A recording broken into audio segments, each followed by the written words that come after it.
Stock market नाम सुनते ही ऐसा लगता है कि यहाँ पे काफ़ी अच्छा पैसा बन सकता है। बहुत सारे पैसे यहाँ पे हम बना सकते हैं। किसी के दिमाग में ये नहीं आता कि यहाँ पे 90% लोग लॉस भी करते हैं। तो आज हम बात करेंगे स्टॉक मार्केट के बारे में। क्या होता है स्टॉक मार्केट, क्या होता है आईपीओ, क्या होता है एफपीओ, क्या होता है इंडाइसेस, निफ्टी बैंक निफ्टी, ये सारी चीज़ें क्या है। बेसिक से मैं एडवांस लेवल पे आपको लेके जाऊंगा, क्योंकि बहुत सारे लोग यहाँ पे ट्रेडिंग करने आ जाते हैं, इन्वेस्टिंग करने आ जाते हैं, पर उन्हें बेसिक कुछ मालूम नहीं होता है। उसके बाद वो लॉस करते हैं। फिर वही लोग बाद में जाके बोलते हैं स्टॉक मार्केट गैम्बलिंग है, जुआ है, इसमें हमें पैसा इन्वेस्ट नहीं करना चाहिए। तो आज मैं आपको बेसिक टू एडवांस सारा कुछ यहाँ पे क्लियर करूंगा, और आपको मैं बताऊंगा भी किस तरीके से स्टॉक को बाई किया जाता है, किस तरीके से सेल किया जाता है। सारा कुछ आज मैं आपको यहाँ पे डिटेल में बताने वाला हूँ। इस वीडियो को देखने के बाद आपको कोई दूसरा वीडियो देखने की जरूरत नहीं पड़ेगी कि क्या होता है स्टॉक मार्केट, कैसे इन्वेस्ट करते हैं। यहाँ पे मैं डिटेल आपको आईपीओ से लेके ब्रोकर्स तक सारी चीज़ें मैं यहाँ पे आपको बताने वाला हूँ।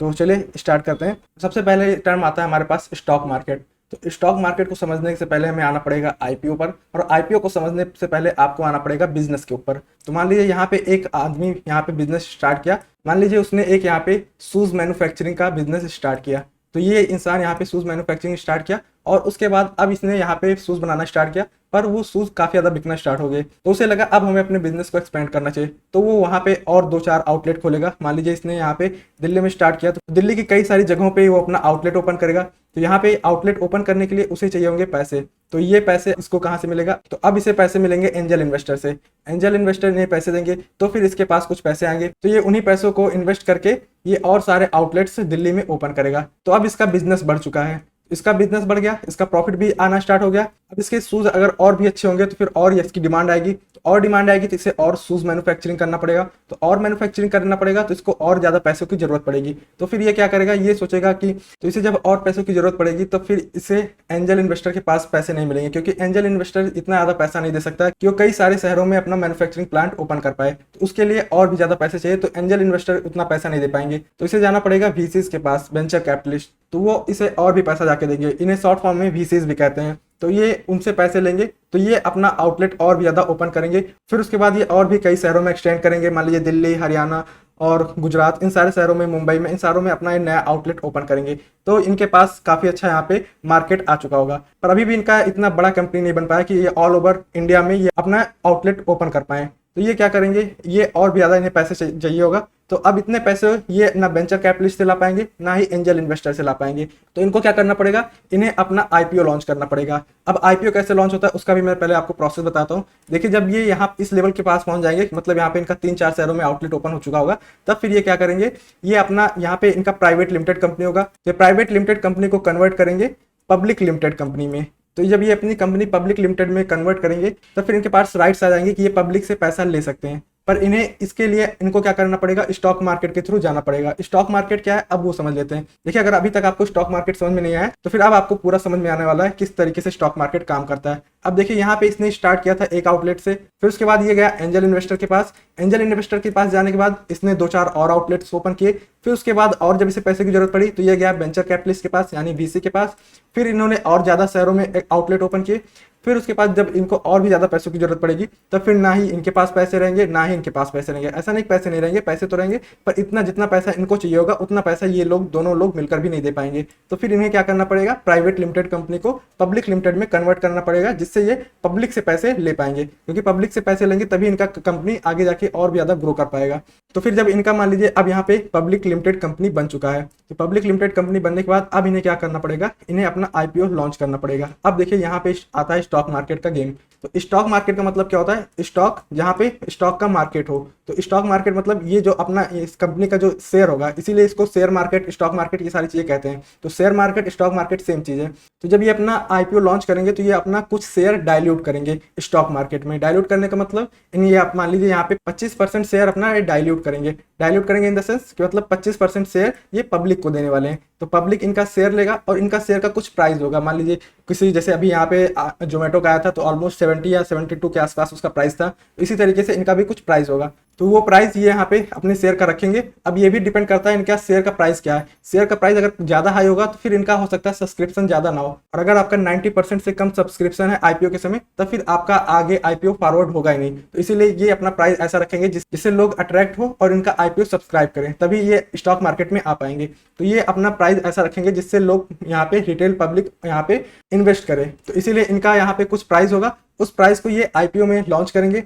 आईपीओ में लॉन्च करने के बाद फिर इनका अब यहाँ पे स्टॉक मार्केट से पैसा आना स्टार्ट हो जाए। फिर ये जो 25% यहाँ पे अपना शेयर डाइल्यूट करेंगे स्टॉक मार्केट में, उसके बदले इन्हें कुछ पैसे मिल जाएंगे, जितना ये इनका शेयर प्राइस होगा उस अकॉर्डिंग इनका कंपनी के वैल्यूएशन के अकॉर्डिंग इन्हें पैसे मिल जाएंगे। जो यहाँ पे शेयर का प्राइस होगा इस अकॉर्डिंग इसका वैल्यूएशन होगा। तो ये सारी चीजें देखते हुए यहाँ पे इनको पैसे मिल जाएंगे। अब यहाँ पे इन्हें इतना पैसा मिल जाएगा, ये इजिली पूरे इंडिया में अपना आउटलेट ओपन कर लेंगे और फिर इन्हें जब और भी ज्यादा एक्सपेंड करना होगा तो फिर ये ग्लोबली जाएंगे, फिर ग्लोबल मार्केट्स में भी इनका स्टॉक लिस्ट होगा, फिर वहां पे भी इनको अच्छे पैसे मिलेंगे, फिर वहां पे भी ये इजिली आउटलेट्स ओपन कर पाएंगे ग्लोबली। तो ये होता है स्टॉक मार्केट का पूरा गेम, कैसे कंपनी आती है स्टॉक मार्केट में। अब समझ लेते हैं एफपीओ क्या होता है। अब यहाँ पे आई थिंक आपको स्टॉक मार्केट का कॉन्सेप्ट क्लियर हो गया होगा क्या होता है स्टॉक मार्केट। स्टॉक मार्केट ये होता है कि मतलब जो कंपनी है उसका शेयर्स वहाँ पे हमें इजिली बाई सेल करने को मिल जाता है। अभी मैं आपको बताऊंगा किस तरीके से कंपनी के शेयर बाई किए जाते हैं, वो सारी चीज़ें भी आगे मैं आपको बताऊंगा। तो पूरा एंड तक वीडियो देखिएगा तभी आपको कुछ समझ में आने वाला है स्टॉक मार्केट का। तो यहाँ पे आई होप आपको समझ में आ गया आईपीओ क्या है, स्टॉक मार्केट क्या है। अब बात कर लेते हैं एफपीओ क्या होता है। तो एफपीओ का मतलब होता है follow on public offer. Follow on public offer का मतलब होता है कि जब मान लीजिए इसने यहाँ पे मान लीजिए जो अभी मैंने कंपनी बताया था XYZ कंपनी मान लीजिए है और वो शूज़ बना रही थी, तो उसने अपना आईपीओ लॉन्च कर लिया था। आईपीओ लॉन्च करने के बाद उसे पैसे भी मिल गए थे, पर मान लीजिए इसे और पैसों की जरूरत है। मान लीजिए यहाँ पे इसने पूरे इंडिया में आउटलेट ओपन किए, पर अभी भी कुछ शहरों में ऐसा है कि जिसे इसे लगता है कि और आउटलेट्स ओपन करने चाहिए और मैन्युफैक्चरिंग यहाँ पे लगाना चाहिए, या फिर इसकी शूज़ की डिमांड और बढ़ती जा रही है। तो ये क्या करेगा, ये और अपने कुछ शेयर्स डाइल्यूट करेगा स्टॉक मार्केट में। तो जब ये फर्दर अपना स्टॉक मार्केट में शेयर डाइल्यूट करेगा तब फिर उसी को कहते हैं एफपीओ, मतलब फॉलो ऑन पब्लिक ऑफर। तो मतलब ये अपना कुछ शेयर फिर से मान लीजिए अभी यहाँ पे 25% का एग्जांपल मैंने लिया था, तो 25% इसने पहले डाइल्यूट कर चुका है, मान लीजिए 10% और ये डाइल्यूट करना चाहता है, तो फिर से जब ये 10% अपना शेयर डाइल्यूट करेगा तो उसे कहते हैं एफपीओ। एफपीओ मतलब होता है फॉलो ऑन पब्लिक ऑफरिंग। तो ये आई होप आपको समझ में आ गया होगा आईपीओ और एफपीओ का कॉन्सेप्ट। दोनों सिमिलर चीजें हैं, बस यहाँ पे आईपीओ में नई कंपनियां आती हैं तब उसे आईपीओ कहते हैं, और जब एग्जिस्टिंग कंपनी जो स्टॉक मार्केट में है वो फिर से अपना शेयर डाइल्यूट करता है स्टॉक मार्केट में तो उसे एफपीओ कहते हैं। तो आई होप ये दोनों कॉन्सेप्ट क्लियर हो गए होंगे। अब बात करते हैं इंडाइसेस। इंडाइसेस होता है जिससे आप मालूम कर सकते हैं स्टॉक मार्केट कैसा परफॉर्म कर रहा है ओवरऑल, तो इससे आपको थोड़ा आइडिया मिल जाएगा। इंडिया की बात करें तो इंडिया में निफ्टी 50, बैंक निफ्टी और भी बहुत सारे हैं, पर मैं अभी जो मेजर यहाँ पे जो सबसे ज्यादा फेमस है वो मैं आपको बता रहा हूँ। Nifty 50, bank Nifty, fin Nifty, ये तीनों काफी ज्यादा यहाँ पे फेमस है। मिड कैप, स्मॉल कैप, ये सारे भी हैं। जिसमें ज्यादा ट्रेड होता है ऑप्शंस में वो मैं आपको बता रहा हूँ। निफ्टी, बैंक निफ्टी और फिन निफ्टी, ये तीनों सबसे ज्यादा मोस्ट पॉपुलर यहाँ पे इंडाइसेस हैं। बाकी अगर ग्लोबल्स की बात करें तो जैसे हो गया S&P 500, डाउ जोन्स, ये सारे ग्लोबल इंडाइसेस हैं। और अभी मैं आपको इंडियन स्टॉक मार्केट के बारे में बता रहा हूँ। तो इंडियन स्टॉक मार्केट में जो सबसे फेमस है वो Nifty, bank Nifty and fin Nifty, ये तीनों मेजर इंडाइसेस हैं। तो जो निफ्टी होता है, निफ्टी में निफ्टी 50 कहते हैं इसे। निफ्टी 50 का मतलब होता है इसमें इंडिया की जो टॉप 50 कंपनीज होंगी उसको मिलाकर ये निफ्टी 50 बनता है। तो निफ्टी 50 मतलब जो इंडिया की टॉप 50 कंपनीज होंगी उसको अगर वो बढ़ रही है तो निफ्टी 50 भी बढ़ेगा, अगर वो सारी कंपनियां गिर रही हैं तो निफ्टी 50 भी गिरेगा। बैंक निफ्टी का मतलब होता है इसमें बैंकिंग स्टॉक होंगे, जो इंडिया के टॉप बैंकिंग स्टॉक्स होंगे वो इसमें लिस्टेड होंगे। और जो फिन निफ्टी होंगे उसमें फाइनेंस के स्टॉक्स आएंगे, जैसे इंश्योरेंस कंपनियां, ICICI प्रूडेंशियल लाइफ इंश्योरेंस कंपनियां, या फिर इंडिया बुल्स, या फिर कोटक महिंद्रा बैंक, ये सारे जो होते हैं ये सारे आते हैं फिन निफ्टी में। अब चलिए मैं आपको इनका थोड़ा सा चार्ट भी दिखाता हूँ जिससे आपको और ज़्यादा क्लैरिटी मिलेगी। जैसे कि निफ्टी 50 का, बैंक निफ्टी का, फिन निफ्टी का, ये सारे चार्ट देखेंगे तो आपको और ज़्यादा क्लैरिटी मिलेगी किस तरीके से इनके चार्ट्स दिखते हैं, किस तरीके से प्राइस ऊपर गया है, किस तरीके से नीचे आया है। ये सारी चीज़ें पहले मैं आपको चलिए एक बार चार्ट पे दिखा देता हूँ, फिर आपको काफ़ी ज़्यादा क्लैरिटी मिलेगा। अभी हमारा निफ्टी 50 का चार्ट है। अभी देखिए जो मैंने वेबसाइट ओपन किया है ये है ट्रेडिंग व्यू। इसमें आप डायरेक्टली सारे चार्ट्स देख सकते हैं, जो भी इंडिया के हैं, जो भी US के हैं, जो भी और भी किसी कंट्री के हैं, वो सारे चार्ट्स आप यहाँ पे इजिली देख सकते हैं। यहाँ पे भी देखेंगे तो ये कैंडल फॉर्म में है, इसको मैं लाइन में कन्वर्ट करूंगा तब फिर आपको ज़्यादा समझ में आएगा। अब देखिए यहाँ पे आपको सारा कुछ यहाँ पे दिखना स्टार्ट हो चुका होगा। यहाँ पे अभी देखेंगे तो यहाँ पे ये डेली टाइम फ्रेम है, तो इसको तो अभी आपको ज़्यादा समझ में नहीं आएगा, तो डायरेक्ट मैं वीकली चार्ट ओपन कर देता हूँ जिससे आपको समझ में आए।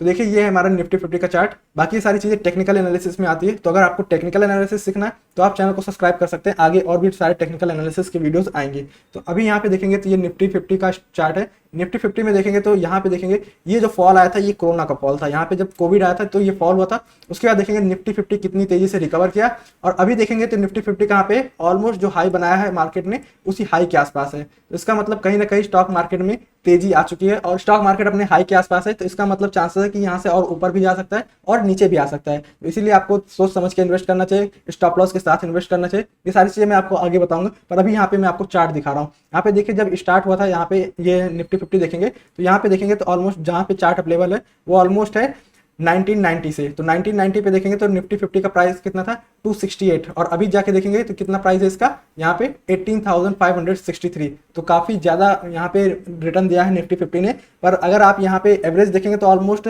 12% टू 15% के बीच में होगा इसका रिटर्न। तो ये हमारा निफ्टी 50 इतना रिटर्न देता है। पर देखिए अगर आप लंबे समय के लिए इन्वेस्ट करेंगे तभी आपको ये रिटर्न मिलेगा। मान लीजिए आपने इन्वेस्ट कर दिया यहाँ पे कोविड के समय में, और उसके बाद आपको पहले लॉसेस देखना पड़ा होगा, आपके कैपिटल का ऑलमोस्ट 50% यहाँ पे लॉसेस हुआ होगा। फिर उसके बाद आपको ऑलमोस्ट 100% का यहाँ पे रिटर्न भी देखने को मिला। तो अगर यहाँ पे आपने इन्वेस्ट किया और यहीं पे आपने लॉस बुक करके निकल गए, तब फिर आपको यहाँ पे लॉस बुक हो गया, मतलब आपने क्या किया, यहाँ पे स्टॉक मार्केट में पैसे लूज किए हैं। पर अगर आप लंबे समय के लिए वेट करते, मान लीजिए 3 से 4 साल के लिए, तो देखेंगे यहाँ पे कोविड कब आया था, तो यहाँ पे देखेंगे 2020 में कोविड आया था, और उसके बाद अभी देखेंगे 2023 चल रहा है। तो 2023 में देखेंगे तो ऑलमोस्ट 3 साल हो चुके हैं लगभग। तो 3 साल में आपको काफ़ी अच्छा रिटर्न मिल चुका होगा। यहाँ पे अगर मैं आपको रिटर्न बताऊँ कितना मिला, अगर आपने यहाँ पे इन्वेस्ट किया होगा तो आपको ऑलमोस्ट 54% का रिटर्न मिल रहा होगा अपने कैपिटल पर अगर आप थोड़ा सा इन्वेस्टिंग के बारे में समझते तो फिर हो सकता है आप यहाँ पे जब मार्केट नीचे आया था तो फिर आप यहाँ पे और पैसा इन्वेस्ट करके आपका एवरेज ऑलमोस्ट इसके बीच में आ चुका होता। तो अगर यहाँ कहीं आपका एवरेज आ चुका होता है तो आपको अभी जो रिटर्न मिल रहा होता वो ऑलमोस्ट 82% का रिटर्न मिल रहा होगा। तो इसीलिए सभी लोग कहते हैं जब मार्केट गिरे तो वहाँ पे इन्वेस्ट करना चाहिए, और जब मार्केट बढ़ता जाए तो फिर वहाँ पे आपको कुछ नहीं करना चाहिए, प्रॉफिट को एंजॉय करते रहना चाहिए। तो यही सारी चीज़ होती है। अभी देखिए स्टॉक मार्केट यहाँ पे टॉप के आसपास है, यहाँ पे हो सकता है मार्केट और ऊपर निकल जाए, पर फिर से ये आपको चांस देगा, यहाँ पे नीचे आएगा और हो सकता है यहीं से फॉल करे, फिर उसके बाद आपको चांस मिले। तो आपको जब भी डिप मिले वहाँ पे आपको बाइंग करना चाहिए। तो ये हो गया हमारा निफ्टी 50 का चार्ट। अभी मैं आपको दिखाता हूँ यहाँ पे बैंक निफ्टी का चार्ट। ये हमारा है बैंक निफ्टी का चार्ट। यहाँ पे देखेंगे तो बैंक निफ्टी देखेंगे कितने प्राइस के आसपास चल रहा है, 44,000 के आसपास से बैंक निफ्टी का चार्ट चल रहा है। यहाँ पे जब स्टार्ट हुआ था तो यहाँ पे देखेंगे तो ऑलमोस्ट ये स्टार्ट हुआ था 990 के आसपास से। तो काफ़ी अच्छा रिटर्न यहाँ पे इसने भी दिया है। और उसके बाद अगर मैं फिन निफ्टी का चार्ट दिखाऊँ तो ये हो गया हमारा फिन निफ्टी का चार्ट। फिन निफ्टी भी देखेंगे तो ऑलमोस्ट निफ्टी के बराबर ही चलता रहता है, 1500 पॉइंट निफ्टी के ऊपर नीचे ही रहता है फिन निफ्टी भी। तो आई होप आपको चार्ट मैंने दिखा दिया किस तरीके से चार्ट दिखता है स्टॉक मार्केट का। अब चलिए आते हैं फिर से टॉपिक पर। अब उसके बाद आता है एक्सचेंजेस। एक्सचेंजेस क्या होते हैं? तो एक्सचेंजेस जो हमारे इंडिया में फेमस एक्सचेंजेस हैं वो है एनएससी, बीएससी। एनएससी मतलब होता है नेशनल स्टॉक एक्सचेंज और बीएससी मतलब होता है बॉम्बे स्टॉक एक्सचेंज। अब बात कर लेते हैं ब्रोकर्स का। अब देखिए ब्रोकर्स जो इंडिया में है कई सारे ब्रोकर्स हैं, पर अभी मैं आपको जो बताने वाला हूँ अपस्टॉक्स के बारे में बताऊंगा और एंजल वन के बारे में। तो अपस्टॉक्स एंजल वन काफी लीडिंग ब्रोकर हैं। अगर आपको अकाउंट ओपन करना है तो डिस्क्रिप्शन बॉक्स में लिंक मिल जाएगा, फ्री ऑफ कॉस्ट आप वहाँ से जाके अपना अकाउंट ओपन कर सकते हैं। और अकाउंट ओपन करने के बाद आपको स्टॉक मार्केट कोर्स मेरी तरफ से फ्री ऑफ कॉस्ट मिलने वाला है। तो अगर आपने अकाउंट ओपन नहीं किया तो डिस्क्रिप्शन बॉक्स में लिंक मिलेगा, वहाँ से जाके आप इन दोनों में से किसी में भी अपना अकाउंट ओपन कर सकते हैं। तो चलिए ब्रोकर्स के बारे में समझ लेते हैं कैसे ब्रोकर्स वर्क करते हैं। तो देखिए ब्रोकर्स वो होते हैं जहाँ पे आप इजिली आप कोई भी स्टॉक परचेज कर सकते हो, वहाँ पे आपके डीमेट अकाउंट में वो सारे शेयर्स आ जाएंगे। तो यहाँ पे अभी मैं आपको जो ब्रोकर्स के बारे में बताने वाला हूँ, अपस्टॉक्स के बारे में बताने वाला हूँ। तो चलिए डायरेक्टली अपस्टॉक्स पे चलते हैं, उस पर मैं आपको समझाता हूँ किस तरीके से शेयर्स को परचेज करना होता है और किस तरीके से शेयर्स अगर आपके डीमेट अकाउंट में आ जाएंगे तो कैसा दिखता है वहाँ पे। तो चलिए डायरेक्टली मैं अपस्टॉक्स पे चलता हूँ। देखिए ये हम आ चुके हैं अपने अपस्टॉक्स के टर्मिनल पर। अब यहाँ पे मैं आपको दिखाता हूँ किस तरीके से शेयर्स को बाय किया जाता है और किस तरीके से सेल किया जाता है। यहाँ पे पहले मैं आपको कुछ बेसिक चीजें बता देता हूँ इस टर्मिनल में किस तरीके से शेयर्स को बाय किया जाता है, किस तरीके से सेल किया जाता है, उसके बाद ही आपको सारी चीजें समझ में आएगा। तो देखिए यहाँ पे देखेंगे तो यहाँ पे आपको चार्ट दिखेगा, जो चार्ट मैंने अभी आपको ट्रेडिंग भी वेबसाइट पे दिखाया था वही चार्ट आपको यहाँ पे भी देखने को मिलेगा। तो अगर आप वहाँ पे नहीं देखना चाहते तो यहाँ पे आप डायरेक्टली देख सकते हैं। तो यहाँ पे आपको चार्ट कैसे देखना वो मैं आपको समझा देता हूँ। यहाँ पे आपको ऐड आ स्क्रिप्ट का ऑप्शन आएगा, तो यहाँ पे आपको क्लिक करना है। अगर आपको निफ्टी का चार्ट देखना है तो यहाँ पे आपको डायरेक्टली निफ्टी सर्च करना है, यहाँ पे आप निफ्टी लिखेंगे तो यहाँ पे आपको निफ्टी का चार्ट दिखना स्टार्ट हो जाएगा। यहाँ पे देखिए ये निफ्टी 20 है, यहाँ पे मैंने इसे ऐड कर रखा है, इस वजह से यहाँ पे रिमूव का ऑप्शन आ रहा है। अगर यहाँ पे अगर आप ऐड नहीं किए होंगे तो यहाँ पे आपको डायरेक्टली ऐड का ऑप्शन दिखेगा। तो देखिए निफ्टी जो होता है वो इंडाइसेस है, तो यहाँ पे देखिए ऑल है, कैश है, फ्यूचर है, ऑप्शन है, इंडाइसेस है। तो यहाँ पे आपको क्या करना है, इंडाइसेस पे जाना है। इंडाइसेस पे जाएंगे तो यहाँ पे देखिए सबसे पहले आपको निफ्टी दिख रहा है। यहाँ पे देखेंगे तो ये भी सब एक इंडाइसेस है, पर ये सारा उतना यहाँ पे फेमस नहीं है। जो मैं यहाँ पे फेमस है वो मैं आपको बता रहा हूँ। तो निफ्टी 50 यहाँ पे काफी फेमस इंडाइसेस है, इसी वजह से मैं आपको निफ्टी 50 का एग्जांपल दे रहा हूँ, क्योंकि बहुत सारे लोग बोलते रहते हैं निफ्टी बढ़ गया, निफ्टी गिर गया। तो वही चीजें यहाँ पे मैं आपको बता रहा हूँ निफ्टी क्या चीज है। तो ये देखिए निफ्टी का चार्ट है, यहाँ पे आपको डायरेक्टली ऐड करना है। तो यहाँ पे आपके वॉच लिस्ट में यहाँ पे ऐड हो जाएगा। अब देखिए यहाँ पे ये निफ्टी आ गया। अब यहाँ पे आप क्लिक करेंगे तो यहाँ पे इसका चार्ट दिखना स्टार्ट होगा। यहाँ पे जैसे इस पे क्लिक करेंगे तो यहाँ पे चार्ट दिखना स्टार्ट हो जाएगा। यहाँ पे देखिए यहाँ पे लिखा हुआ है ना निफ्टी 50, तो इसका मतलब ये निफ्टी 50 का चार्ट ओपन है। और यहाँ पे अगर देखेंगे तो यहाँ पे 1D लिखा है, तो 1D का मतलब होता है डेली टाइम फ्रेम पे ओपन है चार्ट। यहाँ पे आप डेली टाइम फ्रेम पर भी देख सकते हैं, मंथली टाइम फ्रेम पर भी देख सकते हैं, वीकली टाइम फ्रेम पर भी देख सकते हैं। तो ये मैंने वीकली टाइम फ्रेम का चार्ट ओपन कर लिया है। तो जो चार्ट वहाँ पे था सिमिलर चार्ट वही चार्ट यहाँ पे भी आपको दिखेगा। अब देखिए यहाँ पे किस तरीके से शेयर्स को बाई और सेल किया जाता है। देखिए निफ्टी 50 एक पैरामीटर होता है जिससे आप स्टॉक मार्केट को जज कर सकते हो। तो इसमें आप डायरेक्टली इन्वेस्ट नहीं कर सकते हो। इसका जो फ्यूचर होता है उसमें आप इन्वेस्ट कर सकते हो, फ्यूचर काफ़ी ज़्यादा रिस्की है, बिना सीखे आपको बिल्कुल नहीं इन्वेस्ट करना है, और अगर आप इन्वेस्ट करोगे तो काफ़ी ज़्यादा लॉसेस भी हो सकता है उसमें। तो फ्यूचर और ऑप्शंस बिल्कुल भी आपको रिकमेंड नहीं करूँगा। अगर आप बिगिनर है तो पहले आपको सीखना पड़ेगा, उसके बाद ही आप उसमें जाइए। इक्विटी मार्केट में आपको बताऊंगा किस तरीके से इन्वेस्ट किया जाता है। तो इक्विटी में इन्वेस्ट करने के लिए यहाँ पे जो निफ्टी 50 दिख रहा है, आप निफ्टी 50 में इन्वेस्ट कर सकते हो। उसके लिए आपको क्या करना पड़ेगा, निफ्टी 20 को परचेज करना पड़ेगा। अब ये देखिए निफ्टी 50 का चार्ट जैसा आपको दिख रहा है, उसी तरीके का चार्ट मैं आपको सिमिलर दिखाता हूँ निफ्टी 20 का। ये देखिए सिमिलर ही चार्ट है, थोड़ा बहुत ऊपर नीचे दिखेगा पर सिमिलर, ऑलमोस्ट सिमिलर चार्ट रहता है। तो इसमें आप इन्वेस्ट कर सकते हो। तो अगर आप इसमें इन्वेस्ट करोगे तो निफ्टी अगर बढ़ेगा तो ये भी बढ़ेगा, निफ्टी अगर गिरेगा तो ये भी गिरेगा। अब यहाँ पे आपको एक चीज समझ में आना चाहिए कि निफ्टी 50 में टॉप 50 कंपनियां होती हैं। तो टॉप 50 का मतलब यहाँ पे मतलब आपका पैसा 50 कंपनियों में लगने वाला है। देखिए स्टॉक मार्केट में सबसे ज्यादा रिस्क क्या होता है कि कंपनी कहीं फ्रॉड ना कर दे और जीरो ना हो जाए स्टॉक। तो ये यहाँ पे जो ये चांस होता है जीरो होने का, तो इसमें बिल्कुल हट जाता है, क्योंकि इसमें 50 कंपनियां, तो ऐसा नहीं है कि 50 कंपनियां एक साथ जीरो होंगे। और जो भी इसमें फ्रॉड कंपनियां होती है या फिर जो भी फ्रॉड में आ जाती हैं वो तुरंत निफ्टी 50 से निकल जाती हैं, वो कंपनियां निकाल दी जाती हैं, और फिर से इसमें जो उसके बाद जो अच्छी कंपनियां होंगी उसको ऐड कर लिया जाता है। तो इसमें आपका पैसा जीरो होने का काफी लेस चांस है, इसमें जीरो नहीं हो सकता है, क्योंकि इंडेक्स कभी जीरो नहीं होगा। अगर इंडिया बढ़ेगा तो इंडाइसेस भी बढ़ेंगे, तो इसी वजह से यहाँ पे आपका पैसा जीरो होने के चांसेस काफी ज्यादा कम हो जाते हैं। तो यहाँ पे अगर आप मान लीजिए आपने 200 के आसपास परचेज किया, तो हो सकता है प्राइस कल के दिन थोड़ा नीचे आए, फिर ऊपर जाए, फिर नीचे आए, पर ओवर लॉन्ग टर्म में देखेंगे तो आपको यहाँ पे बढ़ता हुआ प्राइस दिखेगा। जैसे मान लीजिए आपने यहाँ का इन्वेस्ट किया इस लेवल के आसपास, तो पहले आपको लॉसेस दिखा होगा, फिर उसके बाद प्रॉफिट दिखा होगा, फिर आपके पास जो आपने इन्वेस्ट किया था उसी लेवल के आसपास आएगा, फिर से आपको प्रॉफिट देखने को मिला। तो मतलब अगर यहाँ पे आप इन्वेस्ट करके यहाँ पे आप लॉसेस बुक कर रहे हो तो फिर आप गलत कर रहे हो। आपको लंबे समय के लिए वेट करना है। अगर आप यहाँ पे लंबे समय के लिए वेट करते हैं तो आपको यहाँ पे दिखेगा शेयर का प्राइस बढ़ता ही जा रहा है। यहाँ पे कभी आपको ज्यादा बढ़ा दिखेगा, कभी थोड़ा नीचे आएगा, कभी फिर ऊपर जाएगा, पर अगर आप ओवर लॉन्ग टर्म में देखेंगे तो आपको प्राइस बढ़ता हुआ दिखेगा। तो इस तरीके से आपको स्टॉक मार्केट में इन्वेस्ट करना चाहिए। अब यहाँ पे इन्वेस्ट कैसे करना है वो भी मैं आपको बता देता हूँ। अब यहाँ पे देखिए इसका प्राइस कितना चल रहा है, 204 रुपीज़ के आसपास। तो अगर आपको इसको परचेज करना है तो यहाँ पे आपको डायरेक्टली बाय करना है। यहाँ पे आपको क्वांटिटी पंच करना है। यहाँ पे इसको मैं साइड में कर देता हूँ। यहाँ पे जितनी क्वांटिटी आपको बाय करना है उतना यहाँ पे आपको ऐड कर लेना। जैसे मान लीजिए यहाँ पे मैंने 5 क्वांटिटी ऐड कर लिया। उसके बाद यहाँ पे आपको देखिए प्राइस बता रहा है कितना प्राइस आपको लगने वाला है। तो यहाँ पे आपको 1020 रुपये लगने वाला है। तो इतना अगर आपके पास अगर फंड्स में होगा तब फिर आपको यहाँ पे ये आप क्वांटिटी बाई कर लोगे। तो अभी यहाँ पे जिस दिन मैं वीडियो रिकॉर्ड कर रहा हूँ तो यहाँ पे आज देखेंगे सैटरडे है, तो सैटरडे और संडे ये 2 दिन स्टॉक मार्केट बंद होता है। मार्केट ओपन होता है मंडे टू फ्राइडे। तो इसी दिन आपको यहाँ पे बाई करना है और 9:15 पे ओपन होगा और 3:30 पे मार्केट क्लोज हो जाएगा। तो इसी बीच में आपको बाई करना है, इसी बीच में आपको सेल करना है। तो इसीलिए अभी मैं यहाँ पे परचेज तो नहीं कर सकता, मैं आपको बता रहा हूँ किस तरीके से बाई करना है। उसके बाद यहाँ पे मार्केट ऑर्डर है। मार्केट का मतलब जिस प्राइस पे ये चल रहा है उसी प्राइस पे आपको डायरेक्टली यहाँ पे शेयर्स मिल जाएंगे 5। पर अगर आप लिमिट प्राइस डालोगे तो मतलब आप अपना प्राइस डाल सकते हो कि मुझे किस प्राइस पे दिए। तो अगर आपको लगता है यहाँ से ये थोड़ा सा नीचे आएगा फिर उसके बाद ऊपर जाएगा, तो यहाँ पे आप क्या कर सकते हो, इसको प्राइस चेंज करके यहाँ पे आप 200 कर सकते हो। तो जब भी 200 का प्राइस आएगा आपका 5 क्वांटिटी बाय हो जाएगा। पर उसी दिन अगर उसका प्राइस आएगा 200 तभी आपका 5 क्वांटिटी परचेज होगा। अगर दूसरे दिन आएगा तो फिर से आपको ऑर्डर प्लेस करना पड़ेगा, तभी आपको क्वांटिटी मिलेगा। इस तरीके से यहाँ पे आपको बाइंग एंड सेलिंग क्या आता है। फिर यहाँ पे आपको रिव्यू बाय ऑर्डर करना है और उसके बाद यहाँ पे सबमिट ऑर्डर कर देना। उसके बाद आपका क्वांटिटी यहाँ पे प्लेस हो जाएगा। पर आज होगा नहीं, इस वजह से मैं यहाँ पे परचेज नहीं कर पाऊंगा। तो इस तरीके से यहाँ पे बाय किया जाता है। अब मान लीजिए आपको कोई स्टॉक बाय करना है, जैसे यहाँ पे तो अभी मैंने इंडेक्स के बारे में बता दिया किस तरीके से इंडेक्स को परचेज कर सकते हो। तो अब यहाँ पे मैं आपको बताने वाला हूँ किस तरीके से स्टॉक्स को परचेज कर सकते हो।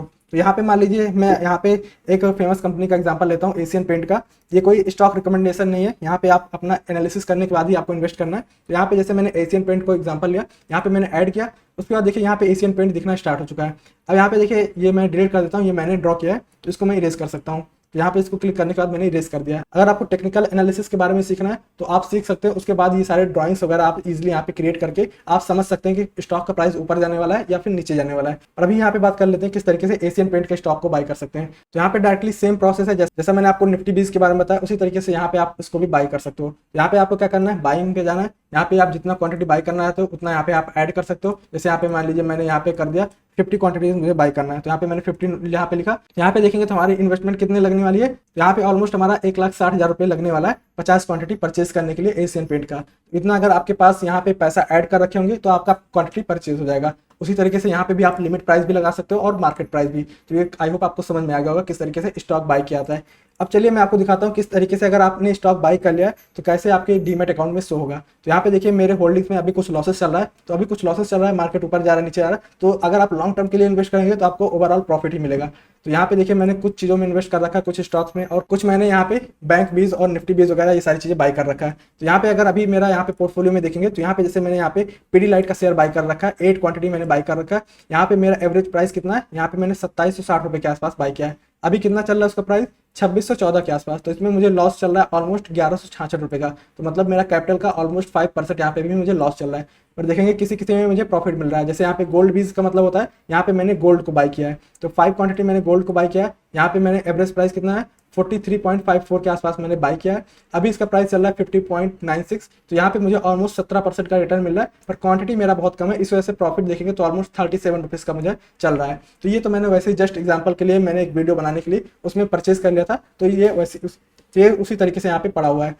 बाकी अगर फिर उसके बाद निफ्टी 20 देखेंगे तो निफ्टी 20 भी मैंने बाई कर रखा है। यहाँ पे देखेंगे तो ओवरऑल प्रॉफिट मेरा कितना चल रहा है, 54 के आसपास। यहाँ पे रिटर्न कितना मिल रहा है मुझे, 0.68 के आसपास। तो इस तरीके से आपके डीमेट अकाउंट में दिखाएगा जो भी आप यहाँ पे शेयर बाई किए होंगे। यहाँ पे देखिए डीमेट होल्डिंग लिखा है, यहाँ पे आप क्लिक करेंगे तो यहाँ पे आपको दिखना स्टार्ट हो जाएगा कितना आपके पास शेयर है, कितनी क्वांटिटी में है। जैसे यहाँ पे फार्मा बीज में देखेंगे तो मेरे पास 302 क्वांटिटीज है, 13 रुपीज़ का इसका प्राइस है। तो इसमें मैंने इन्वेस्ट किया ऑलमोस्ट 3926 रुपीज़ के आसपास इसमें मैंने इन्वेस्ट किया है। तो इस तरीके से आप स्टॉक मार्केट में इन्वेस्ट कर सकते हो। आई होप आपको यहाँ पे सारा डाउट क्लियर हो गया होगा। अब यहाँ पे मैंने सारा कुछ क्लियर कर दिया, आईपीओ क्या होता है, एफपीओ क्या होता है, इंडेक्सेस क्या होता है, एक्सचेंज क्या होते हैं, ब्रोकर्स क्या होते हैं, ये सारी चीज़ें मैंने यहाँ पे डिटेल में बता दिया। आई होप आपको सारा डाउट क्लियर होगा, किस तरीके से स्टॉक मार्केट में कंपनी आती है, किस तरीके से हम इसको परचेज कर सकते हैं, कहाँ से परचेज कर सकते हैं, एनएससी क्या होता है, बीएससी क्या होता है, ये सारी चीज़ें मैंने आपको बता दिया है।